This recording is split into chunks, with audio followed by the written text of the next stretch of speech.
Dear students, welcome to B K Sharma classes. आज हम लोग 9th क्लास के लिए केमिस्ट्री के अंतर्गत पदार्थ से परिचय लेंगे। पदार्थ क्या है, व्हाट इज सब्सटेंस। आप किसी भी कमरे में जाइए, कुछ ना कुछ सामान देखने को मिलता है ना। ये क्या है भाई, कलम है। ये क्या है, डस्टर है। तो ये क्या है, पानी है, बोतल है। ये क्या है, ताला है। तो ये सभी क्या है, पदार्थ हैं। जो भी वस्तुएं नज़र आती हैं, सब क्या है, पदार्थ हैं। तो हम पदार्थ कहते किसको हैं, तो पदार्थ किसको कहते हैं, इसको समझने के लिए हम लोग एक मापदंड अपनाएंगे कि क्या क्या कंडीशन ये पूरा करता है। जैसे इसमें भार है, ये स्थान भी घेरता है, और इसका अनुभव हम अपने ज्ञानेंद्रियों द्वारा कर सकते हैं। ये ज्ञानेंद्रियाँ क्या है, सेंस ऑर्गन्स। हमारे 5 ज्ञानेंद्रियाँ होते हैं। कितने हैं, ज्ञानेंद्रियाँ 5 है। आई, आँख, ईयर, कान, नोज, नाक, टंग, जीभ और स्किन, त्वचा, है ना।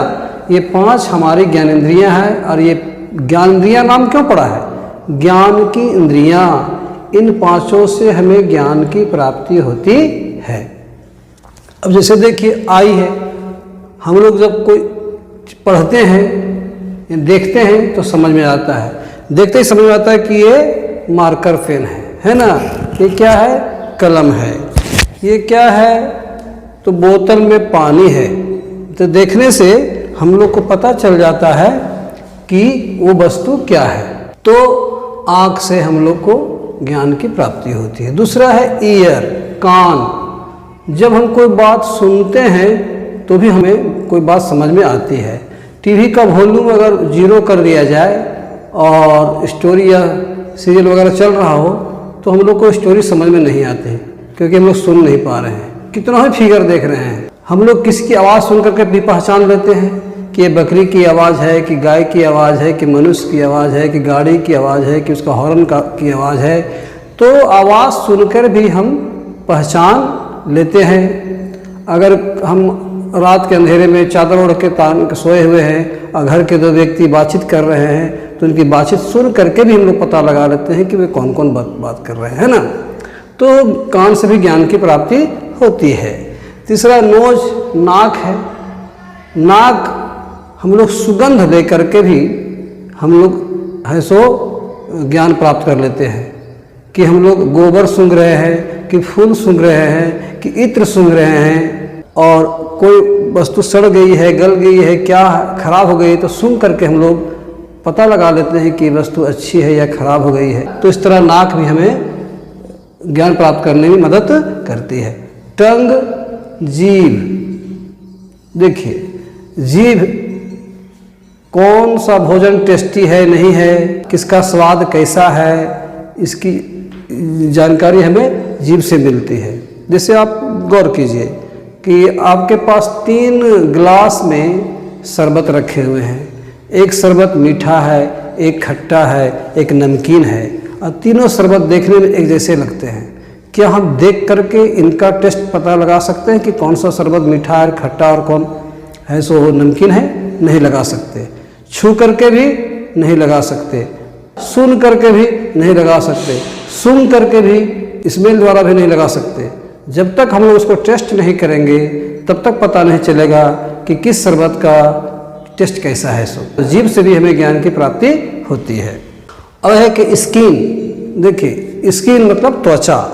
अगर आपकी आंख बंद कर दी जाए तो भी हम लोग छू करके पता लगा लेते हैं कि ये कलम है, कि ये बोतल का पानी है, कि ये गाय है, कि बछड़ा है, कि ये मनुष्य है, कि किताब है, कि कॉपी है। क्यों कहने का मतलब है कि स्पर्श करके हम लोग पता लगा लेते हैं और पता चल जाता है कि वस्तु क्या है। तो स्किन भी हमें ज्ञान की प्राप्ति करने में मदद करता है। तो ये 5 हमारी ज्ञानेंद्रियां हैं, है ना। तो यही कहा गया है कि अगर कोई वस्तु है, अगर उसमें भार है, अगर वह स्थान घेरती है और उसका अनुभव हम लोग ज्ञानेंद्रियों द्वारा कर लेते हैं उसका अनुभव, तो समझ लीजिए कि वो पदार्थ है। तो पदार्थ की परिभाषा कैसे लिखी जाएगी कि पदार्थ उसे कहा जाता है जिसमें क्या हो भाई, भार हो, जो स्थान घेरता हो तथा जिसका अनुभव हम ज्ञानेंद्रियों द्वारा कर सकते हैं, तो उन्हें हम पदार्थ कह सकते हैं। जैसे एग्जाम्पल के लिए पत्थर का टुकड़ा ले सकते हैं, पत्थर हो गया, लकड़ी हो गया, जल हो गया, पानी भी हो गया, दूध भी हो गया, हवा हो गया, धुआं हो गया इत्यादि। ये सभी क्या है, पदार्थ के एग्जाम्पल्स हैं, पदार्थ है। अब हवा, हाँ हवा का हम तो अनुभव कर सकते हैं, हवा बहती है हमारे शरीर में स्पर्श करके पता लगता है कि हवा है।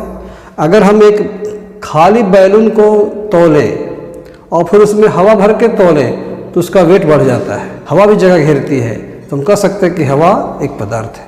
तो बात समझ में आ गई, ये सभी है सो इन सबों में क्या होता है, भार होता है, ये स्थान घेरते हैं, इनका अनुभव हम अपने ज्ञानेंद्रियों द्वारा कर सकते हैं, इसलिए ये सब क्या है, पदार्थ है।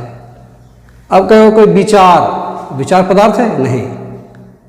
बुद्धि पदार्थ नहीं है, ज्ञान पदार्थ नहीं है, सुगंध पदार्थ नहीं है।